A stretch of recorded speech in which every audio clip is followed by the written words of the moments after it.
Why the war on drugs is a huge failure. I'll tell you why.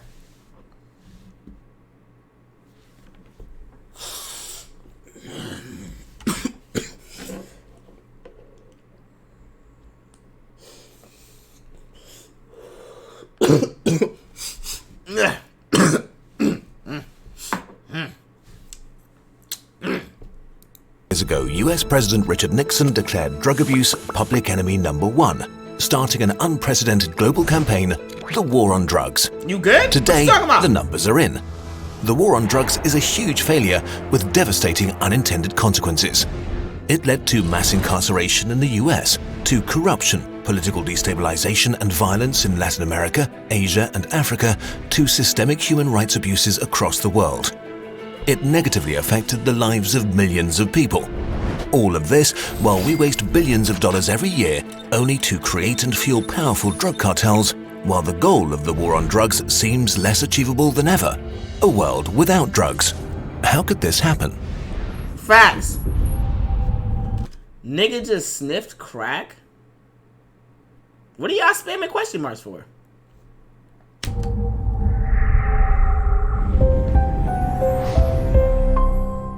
In a nutshell. The chat. Now. Core strategy of the war on drugs is no drugs, no problems.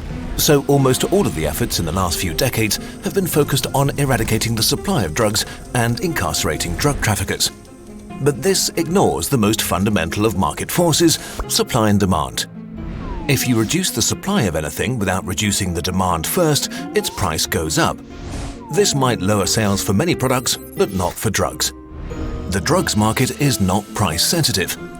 Drugs will be consumed no matter what they cost.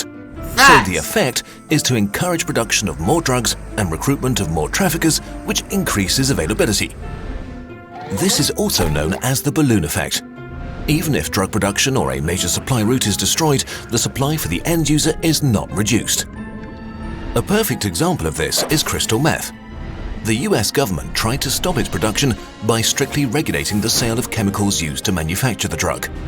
This forced big meth producers out of business, but the unintended consequences were that thousands of small-scale operations started all over the country, mostly in small towns and rural communities, using chemicals that weren't regulated. In response to this, some US states wanted to reduce the supply of homegrown meth by regulating even more chemicals, which reduced small-scale meth production drastically. But the supply of meth still stayed the same. Mexican drug cartels immediately took over and opened big production operations. Their meth was even better than it was before, and they had loads of experience in smuggling. So all these efforts made meth production more professional, the drug more potent, while supply wasn't reduced at all. You can't win this war on the supply side.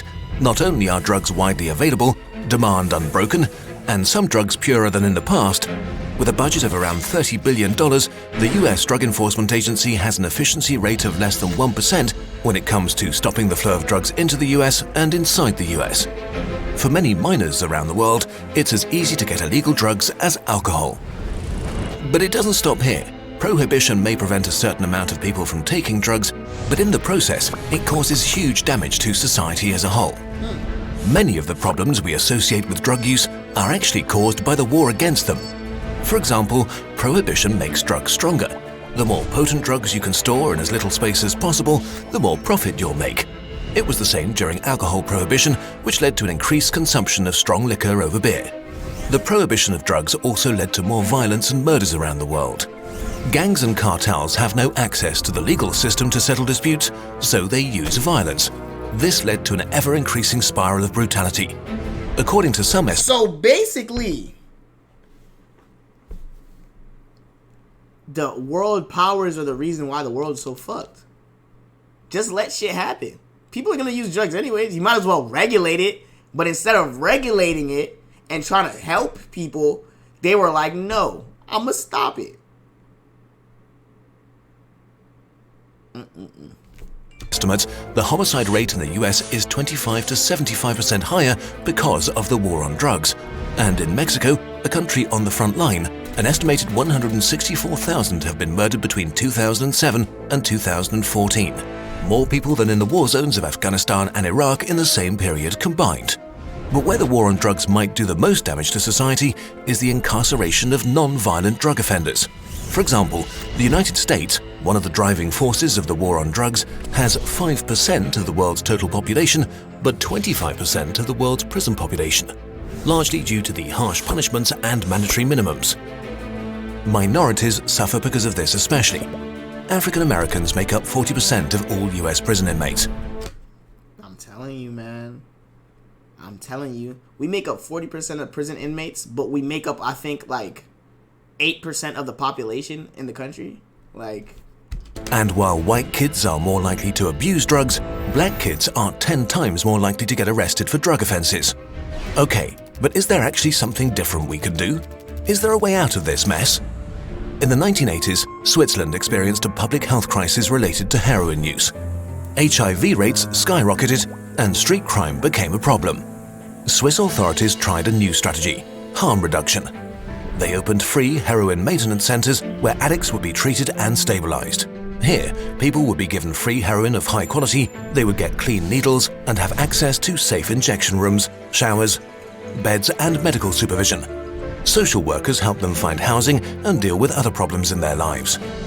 The results were Was I not talking about Switzerland yesterday? Was I not talking about Switzerland yesterday? Instead of punishing people for making mistakes, why not help them and teach them so that way they're better? Look at this shit. Wow! Imagine that. But you know what? America doesn't see us,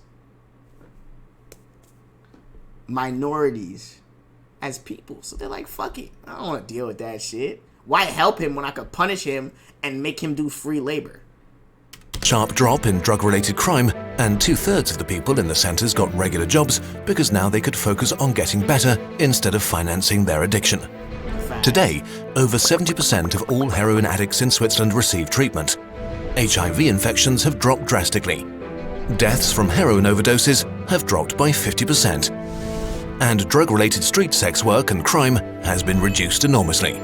So there are methods that are not only way cheaper, but also actually work instead of creating more problems.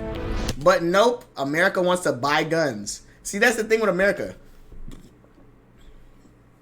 If you think about it, right? America, when you could buy food or guns, they buy guns. These niggas bought food to feed the community. America bought guns to protect the community and be able to maintain order. You feel me? They're thinking help, America's thinking control. Drug prohibition led to a system that bulldozes human rights, costs vast sums of money, and creates a lot of human misery, all in pursuit of an unobtainable goal. After 40 years of fighting, it's time to finally end the war on drugs and move on to something better. This video was supported by the Open Society Foundations and by viewer donations on Patreon. If you want to learn more about how you can influence drug policy, check out the Stop the Harm campaign. We finally have some merchandise. If you want your own Kurzgesagt poster, t-shirt,